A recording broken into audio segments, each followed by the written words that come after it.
নমস্কার, আমি পার্থরাজ মিশ্র, শিক্ষক অমরশ্রী রঘুনাথ হাই স্কুল।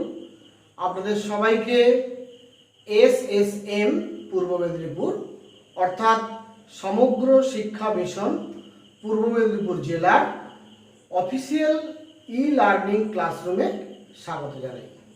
আমার স্নেহের ছাত্রছাত্রীরা, আমি আজকে যে ক্লাসটা উপস্থাপন করতে চলেছি সেই ক্লাসটা প্রধানত একাদশ শ্রেণীর ছাত্রছাত্রীদের জন্য। যদিও আজকের বিষয়টি মাধ্যমিক লেভেলের বিভিন্ন ক্লাসেও আছে, আবার হায়ার এডুকেশনেও কিন্তু আমরা এই বিষয়টি আমরা দেখতে পাবো। স্বাভাবিকভাবে এই বিষয়টি কিন্তু তোমাদের কাছে অত্যন্ত গুরুত্বপূর্ণ, তাই আমি আশা করব তোমরা পুরো ক্লাসটা মন দিয়ে দেখবে।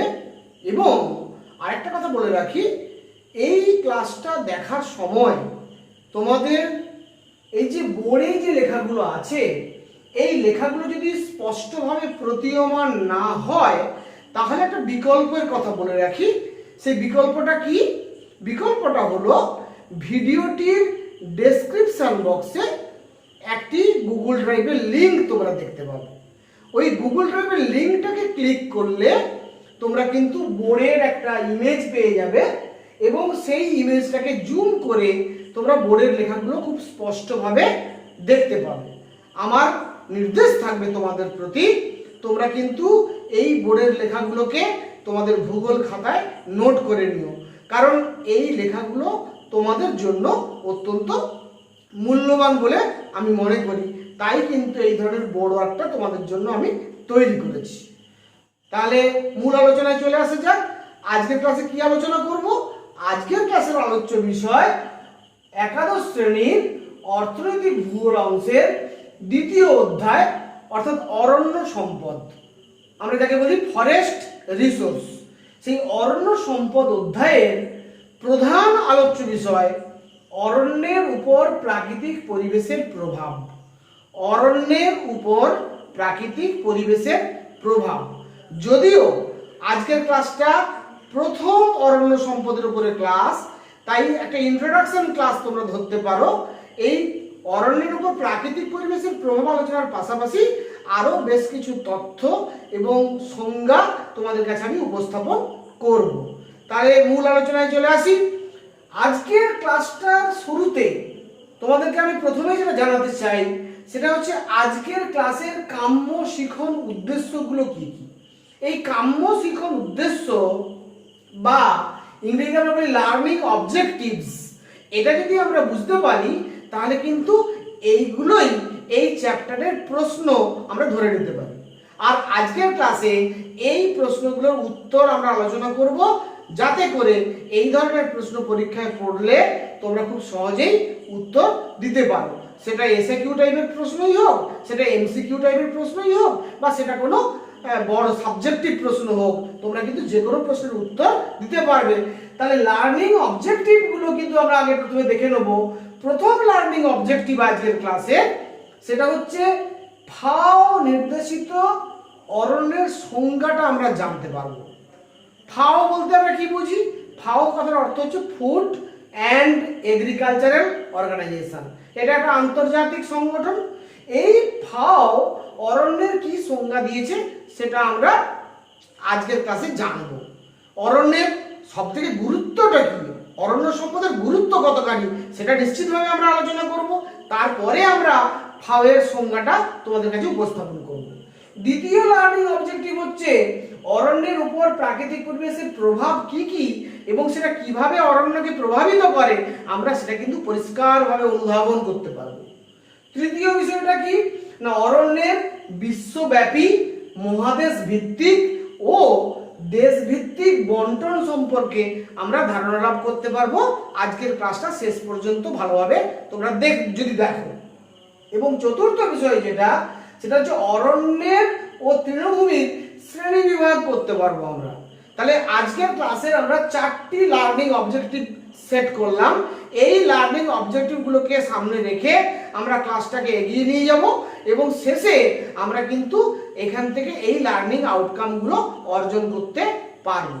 প্রথমেই তোমাদের একটু বলি, ইন্ট্রোডাকশনের ক্ষেত্রে বলি, তোমাদেরকে কিন্তু অরণ্য সম্পদের গুরুত্ব কতখানি এটা নিশ্চয়ই বলার খুব একটা দরকার নেই, কারণ তোমরা সবাই কম বেশি বোঝো বা সবাই কম বেশি জানো অরণ্য সম্পদ আমাদের কাছে কতখানি গুরুত্বপূর্ণ। কেন গুরুত্বপূর্ণ না, আমাদের মানব সভ্যতা তৈরি হতো না, জীব জগৎ তৈরি হতো না যদি প্রথম পৃথিবীতে উদ্ভিদ জগৎ সৃষ্টি না হতো। এটা প্রথম কথা। এই উদ্ভিদ জগৎ থেকেই বা এই অরণ্য সম্পদ থেকেই আমরা আমাদের মৌলিক চাহিদা খাদ্য, বস্ত্র এবং বাসস্থানের যে প্রয়োজনীয় দ্রব্যগুলো তার যোগান পেয়ে থাকি। এছাড়াও অরণ্য আমাদের প্রকৃতির যে ভারসাম্য, অক্সিজেন কার্বন ডাইঅক্সাইডের যে ভারসাম্য সেটা রক্ষা করতে সাহায্য করে, অরণ্য মৃত্তিকার ক্ষয়রোধ করতে সাহায্য করে। সর্বোপরি অরণ্য কিন্তু সমগ্র জীব জগতের জীবজন্তুদের, আমি জীবজগতে না বলে বলবো সমগ্র জীবজন্তুর বাসস্থান বা হ্যাবিটেট হিসেবে কাজ করে। ফলে অরণ্য সম্পদের গুরুত্ব অপরিসীম। এবারে তোমরা যদি একটু ইতিহাসের দিকে পেছন ফিরে তাকাও তাহলে দেখবে আজ থেকে যদি আমরা 100 বছর বা 120 বছর পিছিয়ে যাই, তখন পৃথিবীতে মোট স্থলভাগের প্রায় 60% অরণ্য দ্বারা আবৃত ছিল।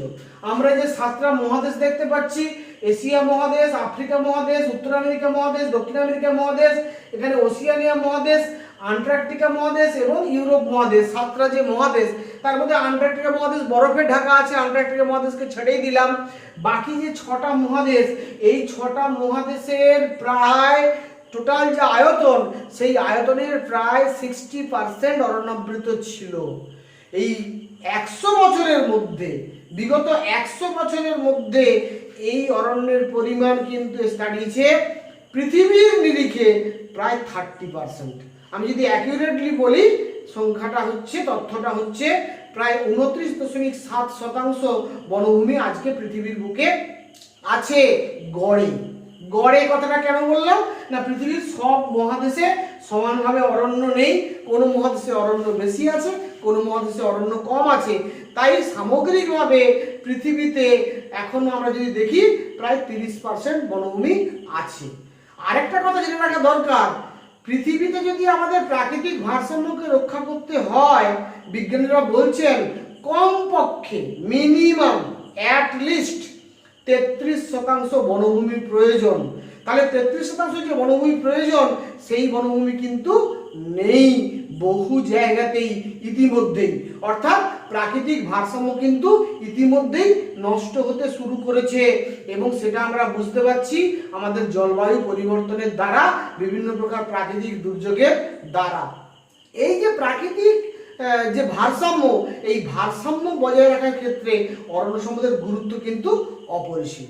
তাহলে আমাদের প্রথম যে আলোচ্য বিষয় যে ফাও বা ফুড অ্যান্ড এগ্রিকালচারাল অর্গানাইজেশন অরণ্যের কি সংজ্ঞা দিয়েছে আমরা দেখে নিই। প্রথম আমাদের লার্নিং অবজেক্টিভ যেটা ছিল, সেই লার্নিং অবজেক্টিভটি দেখে নিই। ফুড অ্যান্ড এগ্রিকালচারাল অর্গানাইজেশন তার সংজ্ঞা অনুযায়ী সেই সমস্ত স্বাভাবিক উদ্ভিদের সমাবেশকে অরণ্য বলবো। আমি আবারও বলছি, সেই সমস্ত স্বাভাবিক উদ্ভিদের সমাবেশকে আমরা অরণ্য বলবো যা স্থানীয় জলবায়ু বা জলের বন্টনকে প্রভাবিত করে, মানুষকে কাঠের যোগান দেয়, জীবজন্তু কীটপতঙ্গদের আশ্রয় দান করে, তাদেরকে আমরা অরণ্য বলবো। আর কোনটাকে অরণ্য বলবো আমরা না, আয়তন অনুযায়ী যদি আমি দেখি, এই ফাও বলছেন যে কোনো অঞ্চলে প্রতি হেক্টর ক্ষেত্র মানে 0.05 হেক্টর যদি অরণ্য আবৃত থাকে তবেই তাকে আমরা অরণ্য বলবো।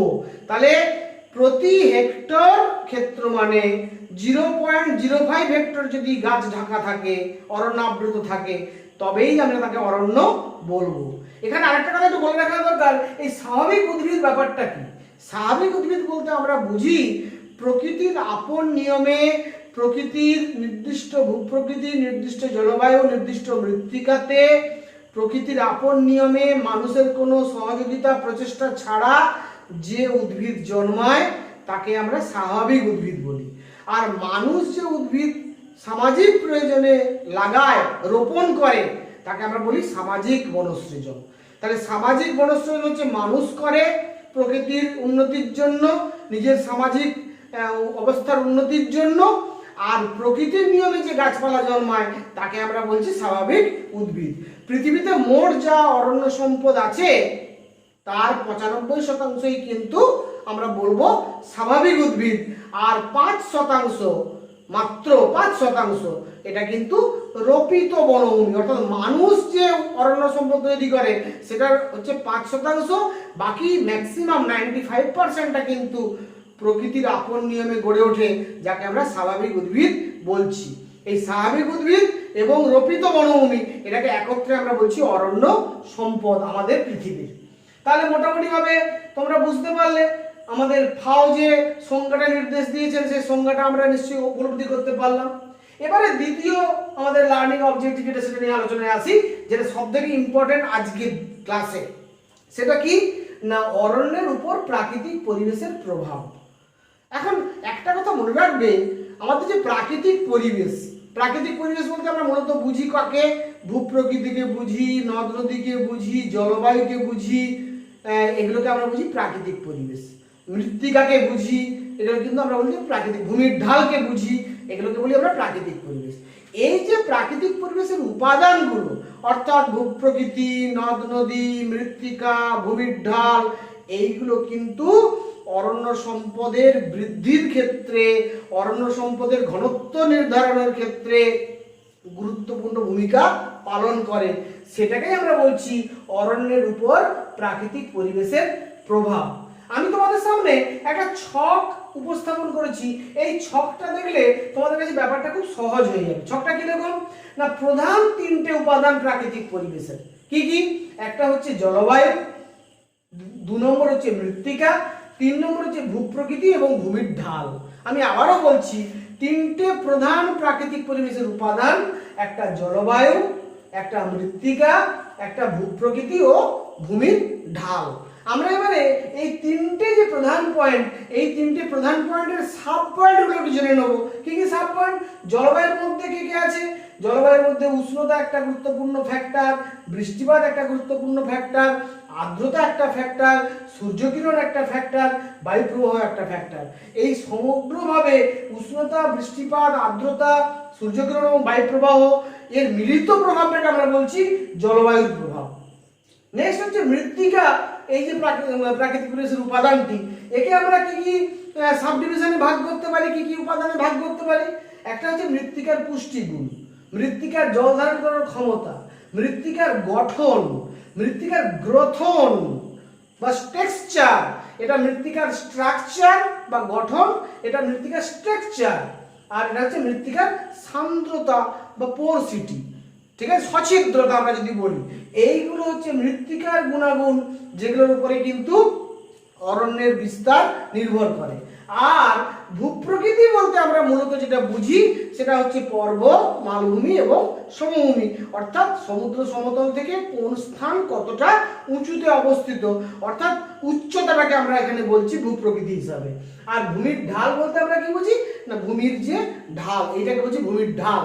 তাহলে এই ভূমির ঢাল এবং ভূপ্রকৃতি মূলত যেটাকে আমরা বলতে পারি উচ্চতার পরিবর্তন এবং সূর্যালোকের পরিমাণ। ভূমির ঢালের সাথে সূর্যালোকের পরিমাণ নির্ভর করে, ভূমির কোন ঢালে বেশি সূর্যালোক পড়ে, ভূমির কোন ঢালে সূর্যালোক পায় না, তার উপরে সূর্যালোকের পরিমাণ নির্ভর করছে, তার উপরেও কিন্তু অরণ্য সম্পদের বিকাশ নির্ভর করে।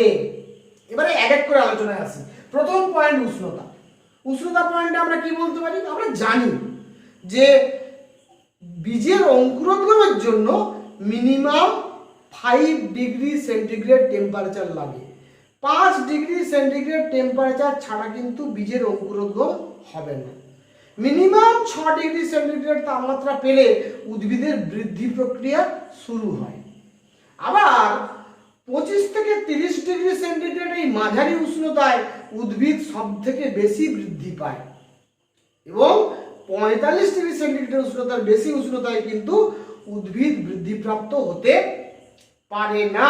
উদ্ভিদের বৃদ্ধিতে প্রচন্ড বাধার সৃষ্টি করে যদি উষ্ণতা 45 ডিগ্রি সেন্টিগ্রেড ক্রস করে যায়। স্বাভাবিকভাবে পৃথিবীর যে সমস্ত অঞ্চলের উষ্ণতা মাঝারি মানের, অর্থাৎ খুব কম নয় আবার খুব বেশিও নয়, সেই অঞ্চলে কিন্তু আমরা দেখব উষ্ণ অরণ্য সম্পদের বিস্তার সব থেকে বেশি পরিমাণে ঘটবে। সেই জন্য আমরা দেখেছি আমাদের যে নিরক্ষীয় অঞ্চল আছে, এটা দেখো নিরক্ষরেখা, আমি যেখান দিয়ে আঙুলটা নিয়ে যাচ্ছি এটা হচ্ছে নিরক্ষরেখা। দেখতেই পাচ্ছ আমাদের এশিয়া মহাদেশের দক্ষিণ দিকে সুমাত্রা, জাভা, বর্নিওর উপর দিয়ে, ভারতবর্ষের দক্ষিণ দিক দিয়ে, আফ্রিকা মহাদেশের মাঝখান দিয়ে এবং উত্তর আমেরিকা, দক্ষিণ আমেরিকা মহাদেশের উত্তরাংশ দিয়ে নিরক্ষরেখা বা বিষুবরেখা প্রসারিত, যাকে আমরা বলি 0 ডিগ্রি অক্ষরেখা। এই যে 0 ডিগ্রি এর পার্শ্ববর্তী যে অঞ্চল, অর্থাৎ 5 ডিগ্রি নর্থ থেকে 5 ডিগ্রি সাউথ, এই পোর্শনটাকে আমরা বলছি নিরক্ষীয় অঞ্চল। এই অঞ্চলের উষ্ণতা কিন্তু সারা বছর প্রায় থাকে 27 থেকে 28 ডিগ্রি সেন্টিগ্রেড। তাই এই অঞ্চলে কিন্তু উদ্ভিদের সব থেকে বেশি বৃদ্ধি বা ঘনত্ব আমরা লক্ষ্য করি। আবার আমরা যদি দেখি যে একেবারে মেরু অঞ্চল, যেখানে উষ্ণতা প্রচন্ড কম, সেখানে কিন্তু বরফ জমে থাকে 1 নম্বর, 2 নম্বর কিন্তু সেখানে উদ্ভিদ জন্মাতে পারে না, কারণ টেম্পারেচার 5 ডিগ্রি সেন্টিগ্রেড নিচে থাকে, তাই সেখানে কিন্তু খুব একটা গাছপালা জন্মাতে পারে না। জন্মালেও কিছুদিনের মধ্যে আবার বরফাবৃত হয়ে যায় মৃত্তিকা বা ভূপৃষ্ঠ, তাই কিন্তু উদ্ভিদ বাঁচতে পারে না খুব একটা। যাই হোক না কেন, তাহলে মোটামুটি ভাবে আমরা উষ্ণতার সঙ্গে অরণ্যের যে সম্পর্কটা এটা উপলব্ধি করতে পারলাম যে উষ্ণতা মাঝারি হলে 25 থেকে 30 ডিগ্রি সেন্টিগ্রেড উষ্ণতা হলে অরণ্যের বিকাশ বা বৃদ্ধি বা ঘনত্ব সব থেকে বেশি পরিমাণে ঘটবে। কম হলেও ভালো নয়, আবার বেশি হলেও সেটা 45 ডিগ্রির ওপরে উঠলে সেটা খারাপ, আবার 5 ডিগ্রি নিচে নামলেও সেটা কিন্তু অরণ্যের পক্ষে মোটেই সুবিধাজনক নয়। এবার নেক্সট পয়েন্ট আসছে বৃষ্টিপাত। আমরা জানি যে পৃথিবীর সব জায়গায় বৃষ্টিপাত সমান নয়, উষ্ণতা যেমন সব জায়গায় সমান নয়, পৃথিবীতে বৃষ্টিপাতের পরিমাণও সব জায়গায় সমান নয়। কোথাও বৃষ্টিপাত খুব বেশি, কোথাও বৃষ্টিপাত মাঝারি মানের, কোথাও বৃষ্টিপাত খুব কম। আমরা জানি মরু অঞ্চলে সেখানে কিন্তু বৃষ্টিপাত খুব কম এবং উষ্ণতা খুব বেশি, বিশেষত উষ্ণ মরুভূমি অঞ্চলগুলোতে, তাই সেখানে মূলত কাঁটা জাতীয়, ঝোপঝাড় জাতীয় জিরোফাইট উদ্ভিদ জন্মায়। ঠিক আছে। আবার আমরা যদি জানি এই নিরক্ষীয় অঞ্চল, যেটা আমি একটু আগে দেখালাম, এই নিরক্ষীয় অঞ্চলে কিন্তু বৃষ্টিপাত সব থেকে বেশি, বার্ষিক গড় বৃষ্টিপাতের পরিমাণ প্রায় 250 থেকে 300 সেন্টিমিটার। তাই এই অঞ্চলে কিন্তু উদ্ভিদের বিকাশ বৃদ্ধি সব থেকে বেশি এবং এই অংশে কিন্তু ঘন অরণ্য সৃষ্টি হতে দেখা যায়। ঠিক একইভাবে যদি আমরা ক্রান্তীয় জলবায়ুতে যাই, ক্রান্তীয় জলবায়ুতে কিন্তু গেলে দেখবো সেখানে কিন্তু বৃষ্টিপাত বেশি হয়, কিন্তু বৃষ্টিপাতটা মূলত কিন্তু ঋতুভিত্তিক। অর্থাৎ আমি যেটা বলতে চাইছি, মূলত ক্রান্তীয় মৌসুমী অঞ্চলে বা সাভানা অঞ্চলে আমরা দেখেছি বৃষ্টিপাতটা মূলত হয় গ্রীষ্মকালে, শীতকাল একেবারে বৃষ্টিহীন থাকে। শীতকাল যেহেতু বৃষ্টিহীন থাকে, তাই এই অংশে বৃষ্টিপাত বেশি হয়। কোন অংশে? ক্রান্তীয় অঞ্চলে, অর্থাৎ কর্কট ক্রান্তি থেকে মকর ক্রান্তি রেখা, এইটা হচ্ছে আমার কর্কট ক্রান্তি রেখা, আমি যেখান দিয়ে আঙুল নিয়ে যাচ্ছি এটা কর্কট ক্রান্তি রেখা। অর্থাৎ উত্তর আমেরিকা মহাদেশের দক্ষিণ অংশ দিয়ে, আফ্রিকার উত্তর অংশ দিয়ে, ভারতবর্ষের মাঝখান দিয়ে যে রেখাটা প্রসারিত হয়েছে এটাকে আমরা বলছি কর্কট ক্রান্তি রেখা। আর অস্ট্রেলিয়া অর্থাৎ ওসিয়ানিয়া মহাদেশের অস্ট্রেলিয়ার মাঝখান দিয়ে, আফ্রিকার দক্ষিণ অংশ দিয়ে এবং দক্ষিণ আমেরিকা মহাদেশের মাঝখান দিয়ে যে রেখাটি আছে তার নাম মকর ক্রান্তি রেখা বা ট্রপিক অফ কার্পিক্রন। এটা হচ্ছে ট্রপিক অফ ক্যান্সার, কর্কট ক্রান্তি রেখা, সাথে সেটি উত্তর অক্ষাংশ। এটা হচ্ছে ট্রপিক অফ কার্পিক্রন অর্থাৎ সাথে সেটি দক্ষিণ অক্ষাংশ। এই অংশটাকে আমরা বলছি ক্রান্তীয় অঞ্চল। এই ক্রান্তীয় অঞ্চলে কিন্তু বৃষ্টিপাত বেশি হলেও, বৃষ্টিপাত যেহেতু ঋতুভিত্তিক, মূলত গ্রীষ্মকালে বেশি বৃষ্টিপাত হয়, শীতকালে বৃষ্টি হয় না ক্রান্তীয় মৌসুমী জলবায়ু অঞ্চলে। তাই এখানে কিন্তু ঘন অরণ্য সৃষ্টি হয়, কিন্তু অরণ্যটা মূলত পর্ণমোচী প্রকৃতির হয়, ওটাকে আমরা বলবো ক্রান্তীয় পর্ণমোচী অরণ্য। তাই নিরক্ষীয় অঞ্চলে আমরা দেখি নিরক্ষীয় চিরহরিত অরণ্য, চির সবুজ উদ্ভিদ জন্মায় নিরক্ষীয় অঞ্চলে, যেহেতু সারা বছর উষ্ণতা বেশি এবং বৃষ্টিপাত বেশি, তাই সারা বছর গাছের মধ্যে সবুজ থাকে, এটাকে আমরা বলছি নিরক্ষীয় চিরহরিত অরণ্য। আর এখানে আমরা দেখছি ক্রান্তীয় মৌসুমী জলবায়ু অঞ্চলে ক্রান্তীয় পর্ণমোচী অরণ্য সৃষ্টি হয় প্রধানত। আবার আমরা যদি যাই মরু অঞ্চলে যাই, সেখানে জিরোফাইট উদ্ভিদ দেখবো। বোঝা গেছে কথাটা? তাহলে বৃষ্টিপাতের সঙ্গে কিন্তু উষ্ণতার আমাদের অরণ্য সম্পদের যে সম্পর্ক, অরণ্য সম্পদের বৃদ্ধির যে সম্পর্ক, সেটাও নিশ্চয়ই আমরা উপলব্ধি করতে পারলাম। এবারে নেক্সট আসছে আর্দ্রতা প্রসঙ্গে। আর্দ্রতা বলতে আমরা কি বুঝি?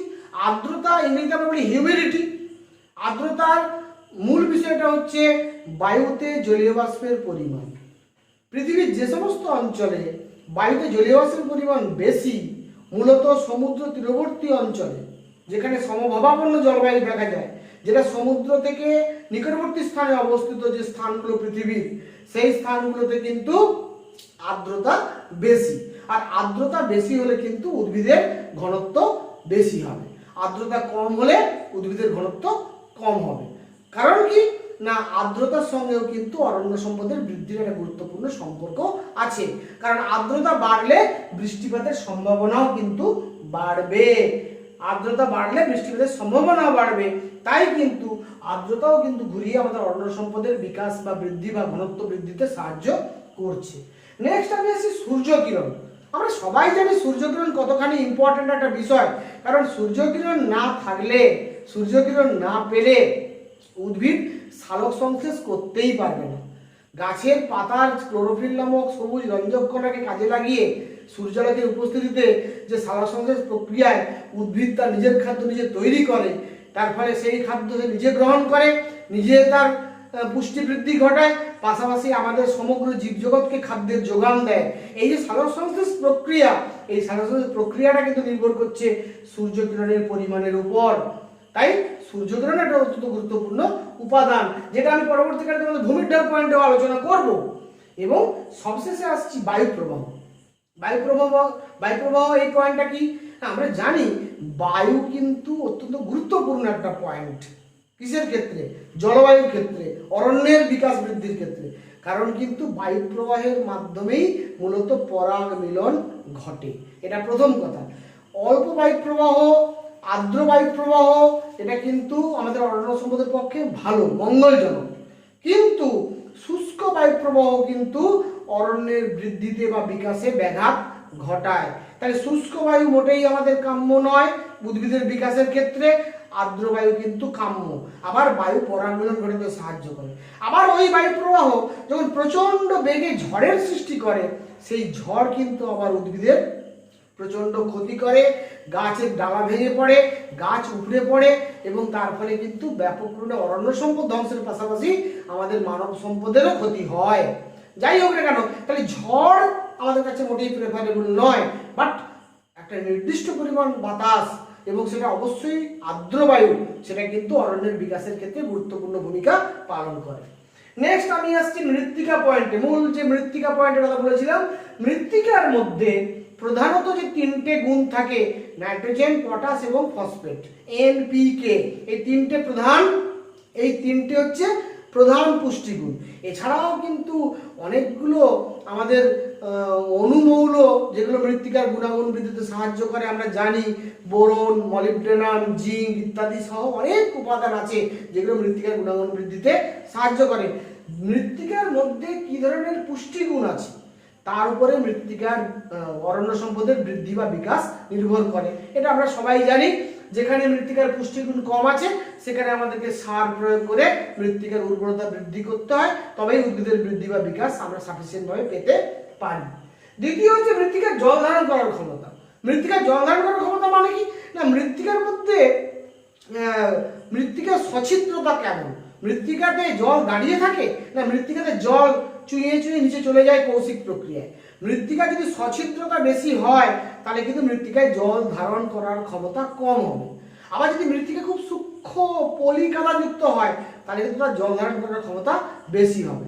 সেই মৃত্তিকাতেই উদ্ভিদের বিকাশ ভালো হবে যে মৃত্তিকা কিন্তু মাঝারি সছিদ্রতা যুক্ত, অর্থাৎ একেবারে পলি এঁটেল মাটির থেকে বা বেলে মাটির থেকে দোআঁশ মাটিতে কিন্তু যেহেতু মাঝারি মানের জল ধারণ করার ক্ষমতা, অর্থাৎ বালি এবং কাদার ভাগ প্রায় সমান সমান, তাই কিন্তু ওই মৃত্তিকাই সব থেকে ভালো যে উদ্ভিদের বিকাশের ক্ষেত্রে বা বৃদ্ধির ক্ষেত্রে বা উদ্ভিদের ঘনত্ব বৃদ্ধির ক্ষেত্রে, অরণ্য সম্পদের উন্নয়নের ক্ষেত্রে। নেক্সট হচ্ছে গঠন, মৃত্তিকার গঠন, টেক্সচার। মৃত্তিকাটা কি ধরনের স্তরায়নযুক্ত, মৃত্তিকাতে হিউমাস কতখানি আছে, মৃত্তিকার স্তরটা কতটা পরিপূর্ণ স্তর, এর উপরে কিন্তু আমাদের অরণ্যের বিকাশ নির্ভর করে। গঠন বলতে আমরা কি বুঝি, মৃত্তিকার টেক্সচার, মৃত্তিকার যে স্তরায়ন, কোন স্তর পরপর অবস্থান করছে। আর যে অ্যালুভিয়েশন আমরা পড়েছিলাম মৃত্তিকা পড়ার সময়, সেই ব্যাপারগুলো এখানে কিন্তু গুরুত্বপূর্ণ ভূমিকা পালন করছে। মৃত্তিকার গঠনের পাশাপাশি মৃত্তিকার গ্রথন, এটাও কিন্তু খুব ইম্পর্টেন্ট। এবং সান্দ্রতা, যেটা একটু আগে বললাম, সছিদ্রতা বা মৃত্তিকার মধ্যে ছিদ্রের পরিমাণ কতটা, জল কতটা দাঁড়িয়ে থাকবে না জল কতটা নিচে ঢুকবে, সবটাই কিন্তু নির্ভর করছে অরণ্যের বৃদ্ধি বা বিকাশের ক্ষেত্রে। সামগ্রিকভাবে এগুলো যতটা অনুকূল হবে, পুষ্টিগুণ বেশি যদি হয়, জল ধারণ করার ক্ষমতা যদি মাঝারি হয়, গঠন যদি সম্পূর্ণ গঠনযুক্ত হয়, সছিদ্রতা যদি মাঝারি মানের হয়, তাহলেই কিন্তু মৃত্তিকার পুষ্টিগুণ বেশি এবং সেই মৃত্তিকাতে অরণ্য সম্পদ বেশি পরিমাণে সৃষ্টি হতে থাকবে। এরপরে আমি আসছি ভূপ্রকৃতি ও ভূমির ঢাল পয়েন্টে। আমি আগেই বলেছি ভূপ্রকৃতি মানে মূলত পর্বত, মালভূমি এবং সমভূমিকে বুঝি। অর্থাৎ সমুদ্র সমতল থেকে পৃথিবীর কোন স্থান কতখানি উঁচুতে অবস্থিত। সব থেকে বেশি উঁচু স্থানগুলোকে আমরা পর্বত বলি, যার উচ্চতা 1000 মিটারের বেশি হয়। আর যখন উচ্চতাটা যাকে বলে আমরা যদি দেখি 600 থেকে 900 মিটারের মধ্যে হয়, তখন তাকে আমরা বলি পাহাড়। 300 থেকে 600 মিটারের মধ্যে হলে আমরা তাকে মালভূমি বলি। আর 0 থেকে 300 মিটারের মধ্যে হলে তাকে আমরা সমভূমি বলি। তাহলে ভূপ্রকৃতি এই কথাটা কি জন্য ইম্পর্টেন্ট না, এই যে উচ্চতার পার্থক্যের সঙ্গে সঙ্গে কিন্তু অরণ্যের পার্থক্য সৃষ্টি হয়। যদি আমরা পার্বত্য অঞ্চলের বিভিন্ন উচ্চতা দিকে ভালো করে আমরা পর্যবেক্ষণ করি, অবজার্ভ করি, তাহলে দেখব পর্বতের একেবারে নিচের অংশে চিরহরিত অরণ্য, তারপরের অংশে পর্ণমোচী অরণ্য, তারপরের অংশে স্বর্ণবর্গীয় অরণ্য, তারপরের অংশে আলপীয় অরণ্য এবং সবশেষে কিন্তু আমরা বরফাবৃত পার্বত্য অঞ্চল দেখতে পাই। অর্থাৎ উচ্চতা বৃদ্ধির সঙ্গে সঙ্গে কিন্তু অরণ্যের প্রকৃতি পাল্টে যাচ্ছে, অরণ্যের বৈশিষ্ট্য পাল্টে যাচ্ছে, অরণ্যের ঘনত্বও পাল্টে যাচ্ছে। এখানে কিন্তু উচ্চতার গুরুত্বটা অপরিসীম। আর সূর্যালোকের পরিমাণ ব্যাপারটা কি, ধরে নাও আমাদের এই যে হিমালয় পর্বত ভারতবর্ষের উত্তর দিকে আধঘানা চাঁদের মতো বিস্তৃত, এই হিমালয় পর্বতের দক্ষিণ ঢালে যে পরিমাণ সূর্যকিরণ পায়, উত্তর ঢাল সেই পরিমাণ সূর্যকিরণ পায় না। তাহলে স্বাভাবিকভাবে হিমালয়ের দক্ষিণ ঢালে কিন্তু অরণ্যের বিকাশ বেশি হবে, ভালো হবে। উত্তর ঢালে কিন্তু অতখানি অরণ্য বিকশিত হতে পারবে না। এটাই হচ্ছে সূর্যালোকের পরিমাণের পার্থক্য হয়ে যাবে ভূমির ঢালের সঙ্গে। তাই এই ভূমির ঢালও কিন্তু অরণ্যের বৃদ্ধি বিকাশে গুরুত্বপূর্ণ ভূমিকা পালন করে। এইভাবে আমাদের ভূপ্রকৃতি ও ভূমির ঢাল, মৃত্তিকা এবং জলবায়ু, এরা কিন্তু এই সমস্ত প্রাকৃতিক পরিবেশের উপাদানগুলো অরণ্য সম্পদের উপরে একটা গভীর প্রভাব বিস্তার করে, যার মাধ্যমে অরণ্য সম্পদ কোথাও বেশি বিকশিত হয়, কোথাও কম বিকশিত হয়, কোথাও ঘন অরণ্য সৃষ্টি হয়, কোথাও কিন্তু বিক্ষিপ্ত অরণ্য সৃষ্টি হয়, আবার কোথাও আমরা জিরোফাইট উদ্ভিদ সৃষ্টি হতে দেখি, একেবারে গাছপালাহীন মরুভূমি প্রান্তর সৃষ্টি হতে আমরা দেখি। সবটাই নির্ভর করছে কিন্তু এই প্রাকৃতিক পরিবেশের সঙ্গে।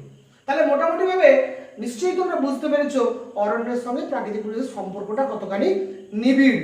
অর্থাৎ relationship between natural vegetation and আমাদের ফিজিক্যাল এনভায়রনমেন্ট। ন্যাচারাল ভেজিটেশনের সঙ্গে ফিজিক্যাল এনভায়রনমেন্টের রিলেশনশিপ, একটা সম্পর্ক, সেই সম্পর্কটা আমি এতক্ষণ আলোচনা করলাম। এবারে 3 নম্বর যে বিষয়টা, অরণ্যের বিশ্বব্যাপী মহাদেশ ভিত্তিক ও দেশ ভিত্তিক বন্টন। অর্থাৎ পৃথিবীতে কোন মহাদেশে বা কোন দেশে কি পরিমাণে অরণ্য আছে এখনো পর্যন্ত, আমরা সেই তথ্যগুলো একটু জেনে নেব। আমি আগেই বলেছি যে ফুড অ্যান্ড এগ্রিকালচারাল অর্গানাইজেশনের সর্বশেষ তথ্য অনুসারে পৃথিবীতে বর্তমানে প্রায় 387 কোটি হেক্টর মোট অরণ্য আছে, যা পৃথিবীর মোট স্থলভাগের আয়তনের 29.7%। আমি আগেই বলেছিলাম 100 বছর আগে যেখানে প্রায় 60% বনভূমি ছিল, বিগত 100 বছরের মধ্যে আমরা 30% বনভূমিকে কিন্তু ইতিমধ্যেই নষ্ট করে দিয়েছি। মানুষের লোভ, মানুষের আকাঙ্ক্ষা, এই লোভ এবং আকাঙ্ক্ষার ফলে এবং জনসংখ্যা বৃদ্ধির ফলে জমির চাহিদা, এই সব মিলিয়ে কিন্তু আমাদের সামগ্রিক যে কি বলবো লোভ, সেটাই কিন্তু আজকে প্রাকৃতিক পরিবেশের উপরে একটা ভয়ানক প্রভাব ফেলতে শুরু করেছে। তাহলে আমরা মোট পৃথিবীতে দেখতে পাচ্ছি 387 কোটি হেক্টর অরণ্য আছে।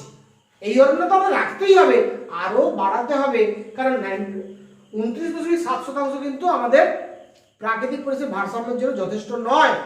অন অ্যান অ্যাভারেজ 33% বনভূমি দরকার প্রত্যেকটি দেশের মোট যা আয়তন সেই আয়তন অনুপাতে। ভারতবর্ষের কথা বলি, ভারতবর্ষের অবস্থা কিন্তু খুব খারাপ। ভারতবর্ষের যে মোট আয়তন 32,87,263 বর্গ কিলোমিটার, তার আয়তনের নিরিখে কিন্তু ভারতবর্ষে বনভূমির পরিমাণ খুব কম। ভারতবর্ষের মোট বনভূমির পরিমাণ 6.77 কোটি হেক্টর বনভূমি আছে।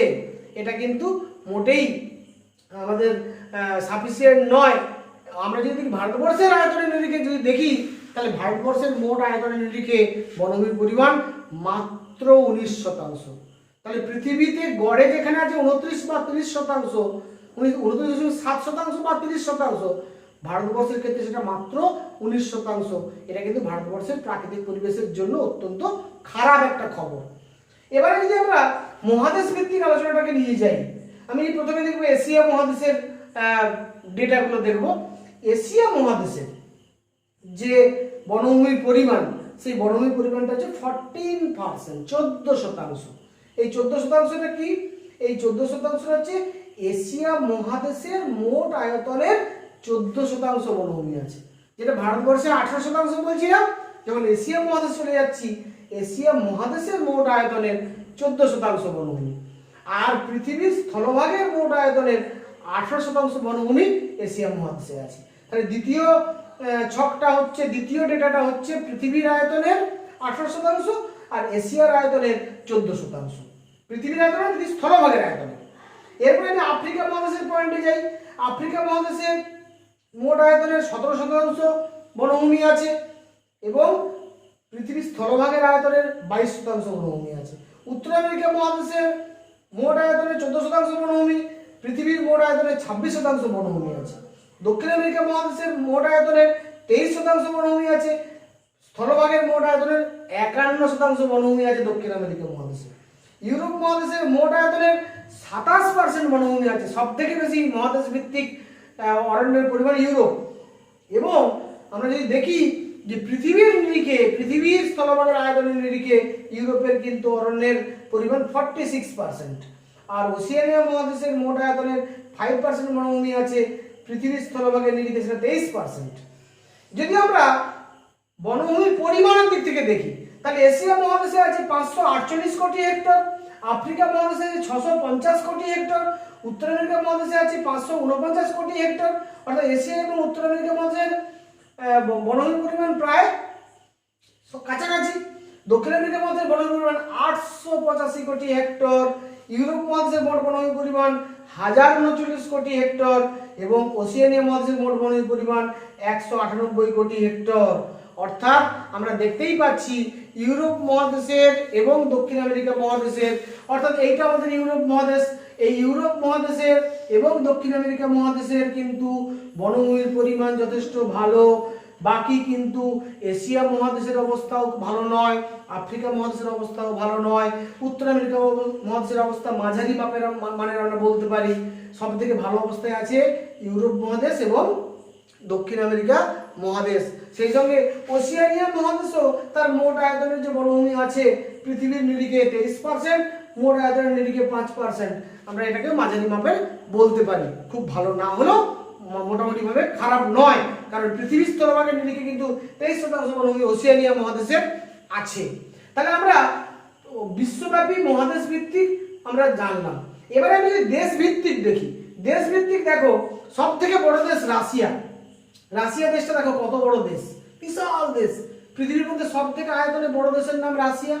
এই রাশিয়া দেশটা এমন একটা দেশ যার 75% কিন্তু আছে এশিয়া মহাদেশে এবং 25% কিন্তু আছে ইউরোপ মহাদেশে। এই রাশিয়া দেশটাতে কিন্তু বনভূমির পরিমাণ সব থেকে বেশি, মূলত তৈগা অরণ্য এখানে আছে, বা আমরা বলতে পারি সরলবর্গীয় অরণ্য আছে। রাশিয়ার বনভূমির পরিমাণ 85.19 কোটি হেক্টর। বিশ্বের মধ্যে সব থেকে বেশি পরিমাণ অরণ্য আছে রাশিয়াতে। দ্বিতীয় হচ্ছে ব্রাজিল। ব্রাজিলের অরণ্যের পরিমাণ 54.39 কোটি হেক্টর। কানাডার অরণ্যের পরিমাণ 24.46 কোটি hectare. USA, that means America যুক্তরাষ্ট্র, এই হলুদ রঙের রাষ্ট্রটা, আমেরিকা যুক্তরাষ্ট্র, এর পরিমাণ হচ্ছে 22.6 কোটি হেক্টর। চীন 16.34 কোটি হেক্টর। এই হলুদ রঙেরটা চীন, এই চীনটা হচ্ছে 16.34 কোটি হেক্টর। এবং ভারতের সেখানে মাত্র 6.77 কোটি হেক্টর, যেটা একটু আগে বললাম অত্যন্ত উদ্বেগজনক একটা ডেটা। এটা কিন্তু অত্যন্ত উদ্বেগজনক ভারতের পক্ষে। মোট আয়তনের, ভারতবর্ষের মোট আয়তনের মাত্র 19% বনভূমি আছে, আবার মোট বনভূমির পরিমাণ মাত্র 6.77 কোটি হেক্টর। যে রাশিয়া 85.19 কোটি হেক্টর, আমি দেখালাম রাশিয়া মহাদেশের অবস্থান। আমরা দেখালাম ব্রাজিল, ব্রাজিলটা হচ্ছে দক্ষিণ আমেরিকা মহাদেশের এই স্ক্রিন কালারের যে দেশটা, এটা ব্রাজিল। এই ব্রাজিলের কিন্তু আমরা দেখি 54.39 কোটি হেক্টর। কানাডার 24.46 কোটি হেক্টর, এইটা কানাডা নামক দেশ, এর 24.46 কোটি হেক্টর বনভূমি আছে। হ্যাঁ, এর মধ্যে রাশিয়া এবং কানাডা এখানে মূলত তৈগা অরণ্য আছে, সেটা পরে আমরা আলোচনা করব। আর ব্রাজিল মূলত নিরক্ষীয় চিরহরিত অরণ্যের দেশ। ইউএসএ তে আমরা দেখব নাতিশীতোষ্ণ অরণ্য বেশি আছে, চীনে আমরা দেখব নাতিশীতোষ্ণ অরণ্য বেশি আছে, আর ভারতবর্ষে আমরা দেখব ক্রান্তীয় অরণ্য বেশি আছে। যাই হোক, যদি আমরা এইভাবে যদি দেখি যে সব থেকে বেশি ক্রান্তীয় অরণ্যের পরিমাণ পৃথিবীর মোট বনভূমির 44%, অর্থাৎ কর্কট ক্রান্তি রেখা থেকে মকর ক্রান্তি রেখার মধ্যে যেহেতু সূর্য সারা বছর আমরা যাতায়াত করতে দেখি, এইখানে যেহেতু উষ্ণতা মোটামুটিভাবে বেশি পরিমাণে থাকে এবং বৃষ্টিপাতও বেশি হয়, তাই এই অংশে যে মোট বনভূমি আছে সেটা পৃথিবীর মোট বনভূমির প্রায় 44%, সব থেকে বেশি। দ্বিতীয়ত তৈগা অরণ্য, যেটা বললাম রাশিয়া, এখানে স্ক্যান্ডিনেভিয়ার দেশগুলো এবং কানাডা, এই তৈগা অরণ্যটা হচ্ছে দ্বিতীয় বৃহত্তম অরণ্য। যাই হোক, তাহলে তোমরা মোটামুটিভাবে মহাদেশ ভিত্তিক, দেশ ভিত্তিক একটা অরণ্যের পরিমাণ জানতে পারলে। এবার লাস্ট যে আমাদের লার্নিং আউটকাম, সেটা হচ্ছে অরণ্যের এবং তৃণভূমির শ্রেণী বিভাগ করতে পারবো। অর্থাৎ আজকে কিন্তু ক্লাসে আমরা অরণ্যের, পৃথিবীর, আমরা যেহেতু পৃথিবীর অরণ্য সম্পদ পড়ছি, তাহলে পৃথিবীর অরণ্যের শ্রেণী বিভাগ আমরা করব এবং তৃণভূমিরও শ্রেণী বিভাগ আমরা করব। কিসের ভিত্তিতে করব? যেগুলো পড়লাম, জলবায়ু, মৃত্তিকা, ভূপ্রকৃতি, ভূমির ঢাল ইত্যাদি যে প্রাকৃতিক পরিবেশ, এই প্রাকৃতিক পরিবেশের উপরেই নির্ভর করে, অর্থাৎ উষ্ণতা, বৃষ্টিপাত, আর্দ্রতা, সূর্যকিরণ, মৃত্তিকার পুষ্টিগুণ, মৃত্তিকার জলধারণ করার ক্ষমতা, যা যা আলোচনা করেছি, এইগুলোর উপর ভিত্তি করে সামগ্রিকভাবে আমরা পৃথিবীর অরণ্য সম্পদকে কয়টি ভাগে ভাগ করতে পারি এবং কি কি। এইটা হচ্ছে আমাদের অরণ্য সম্পদের শ্রেণী বিভাগ। প্রথম হচ্ছে নিরক্ষীয় চিরহরিত অরণ্য, অর্থাৎ নিরক্ষরেখার উভয় পার্শ্বে 5 ডিগ্রি বা 10 ডিগ্রি নর্থ থেকে 10 ডিগ্রি সাউথ, এই এলাকাটা, এইটাকে আমরা বলছি নিরক্ষীয় চিরহরিত অরণ্য অঞ্চল। এটা একটা প্রথম ভাগ, সব থেকে ইম্পর্টেন্ট। দ্বিতীয়ত ক্রান্তীয় পর্ণমোচী অরণ্য, যেটা আমি বললাম মূলত কিন্তু ক্রান্তীয় মৌসুমী জলবায়ু এবং ক্রান্তীয় সাভানা জলবায়ুতে আমাদের ক্রান্তীয় পর্ণমোচী অরণ্য জন্মায়। 3 নম্বর হচ্ছে ম্যানগ্রোভ অরণ্য। ম্যানগ্রোভ অরণ্য মূলত বদ্বীপ অঞ্চলে জন্মায়। যখন ম্যানগ্রোভ অরণ্য নিয়ে বিস্তৃত আলোচনা করব তখন তোমাদের ডিটেলসে আলোচনা করব। আমাদের নদীর যে বদ্বীপ, নদীর যে মোহনা, সেই নদীর মোহনার বদ্বীপ অঞ্চলে যে লবণাম্ব উদ্ভিদ জন্মায় তাকে আমরা ম্যানগ্রোভ অরণ্য বলি। এটা মূলত কিন্তু ক্রান্তীয় অঞ্চলে অরণ্যের একটা বিশেষ ধরনের, বিশেষ প্রজাতির, বিশেষ প্রকৃতির উদ্ভিদ, তাই ওকে আমি আলাদা করে নামকরণ করেছি। নেক্সট হচ্ছে ভূমধ্যসাগরীয় অরণ্য, অর্থাৎ ভূমধ্যসাগর হচ্ছে আমাদের এটা ভূমধ্যসাগর। এই ভূমধ্যসাগরের যে পার্শ্ববর্তী অঞ্চলে যে দেশগুলো আছে, ইউরোপের Spain, Portugal, France, Italy, Albania, Greece, এই দেশগুলো, এখানে আফ্রিকা মহাদেশের মরক্কো, লিবিয়া, তিউনিসিয়া, মিশর, এই দেশগুলো, এদিকে এশিয়া মহাদেশের তুরস্ক, লেবানন, এই দেশগুলো, এইগুলো মূলত ভূমধ্যসাগরীয় জলবায়ু অঞ্চলের অন্তর্গত, ভূমধ্যসাগর তীরবর্তী অঞ্চল। আর উত্তর আমেরিকা মহাদেশের ক্যালিফোর্নিয়া, দক্ষিণ আমেরিকা মহাদেশের মধ্য চিলি, আফ্রিকা মহাদেশের দক্ষিণ পশ্চিমে কেপটাউন, অস্ট্রেলিয়ার দক্ষিণ পশ্চিম অংশে অত্যন্ত অল্প জায়গাতে ভূমধ্যসাগরীয় জলবায়ু দেখা যায় এবং সেখানে ভূমধ্যসাগরীয় অরণ্য সৃষ্টি হয়। এটাও কিন্তু একটা বিশেষ প্রজাতির উদ্ভিদ আমরা বলতে পারি। তাহলে 4 নম্বর হলো ভূমধ্যসাগরীয় অরণ্য। 5 নম্বর হচ্ছে তৈগা অরণ্য। তৈগা অরণ্য মানে হচ্ছে নাতিশীতোষ্ণ মহাদেশীয় সরলবর্গীয় অরণ্য। নাতিশীতোষ্ণ মহাদেশীয় সরলবর্গীয় অরণ্য, অর্থাৎ রাশিয়ার যে বিস্তীর্ণ অঞ্চল, সাইবেরিয়া সমভূমির বিস্তীর্ণ অঞ্চল, স্ক্যান্ডিনেভিয়ান অঞ্চল এবং কানাডাতে যে অরণ্য দেখা যায় তাকে আমরা তৈগা অরণ্য বলছি। নাতিশীতোষ্ণ মিশ্র অরণ্য, এটা মূলত নাতিশীতোষ্ণ মণ্ডলের সৃষ্টি হয়। মূলত আমাদের এই চীন, মঙ্গোলিয়া এই জায়গাগুলোতে আমরা নাতিশীতোষ্ণ অরণ্য দেখতে পাবো। অর্থাৎ নাতিশীতোষ্ণ মণ্ডলে এই অঞ্চলটায় কিন্তু আমরা নাতিশীতোষ্ণ মিশ্র অরণ্য দেখতে পাবো।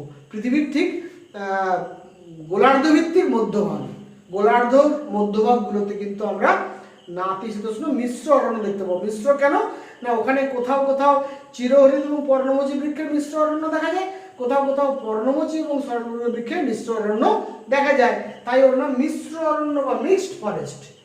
আর তৃণভূমির ক্ষেত্রে যদি আমি দেখি, গোটা পৃথিবীর তৃণভূমিকে আমরা প্রধানত দুভাগে ভাগ করতে পারি, একটা ক্রান্তীয় তৃণভূমি, একটা নাতিশীতোষ্ণ তৃণভূমি। ক্রান্তীয় তৃণভূমির নাম সাভানা আর নাতিশীতোষ্ণ তৃণভূমির নাম স্টেপ। যদিও বিভিন্ন মহাদেশে তার বিভিন্ন নাম আছে। উত্তর আমেরিকায় স্টেপ তৃণভূমিকে প্রেরি বলা হয়, প্রেরি তৃণভূমি বলা হয়। দক্ষিণ আমেরিকায় তাকে পম্পাস তৃণভূমি বলা হয়। আফ্রিকায় তাকে ভেল্ট তৃণভূমি বলা হয়। অস্ট্রেলিয়ায় ডাউন্স তৃণভূমি বলা হয়। এবং এই যে ইউরেশিয়াতে, এশিয়া এবং ইউরোপের মধ্যভাগে এখানে স্টেপ তৃণভূমি বলা হয়। এই মূলত নাতিশীতোষ্ণ তৃণভূমিকে আমরা স্টেপ বলি আর ক্রান্তীয় তৃণভূমিকে আমরা সাভানা বলি।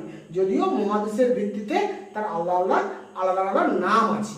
তাহলে আমরা মোটামুটি অরণ্যের শ্রেণীবিভাগটাও করতে পারলাম। তাহলে আমার স্নেহের ছাত্রছাত্রীরা, আমার দৃঢ় বিশ্বাস আমি তোমাদেরকে যেভাবে ক্লাসটা উপস্থাপন করলাম সেটা নিশ্চিতভাবে তোমরা বুঝতে পেরেছো, উপলব্ধি করতে পারছো। যদি তোমাদের ক্লাসটা ভালো লাগে অবশ্যই লাইক করবে এবং বন্ধুদের মধ্যে শেয়ার করবে এবং অবশ্যই SSM পূর্ব মেদিনীপুর এই চ্যানেলটি সাবস্ক্রাইব করবে। এই আশা রেখে সবাইকে যথাযোগ্য স্থানে আরও একবার সম্মান, শ্রদ্ধা, শুভেচ্ছা জানিয়ে, আমার স্নেহের ছাত্রদের ভালোবাসা জানিয়ে, আমার স্নেহের ছাত্রছাত্রীদের আমার তরফ থেকে আন্তরিক স্নেহ ভালোবাসা জানিয়ে আজকের ক্লাস এখানেই শেষ করছি। Thank you very much.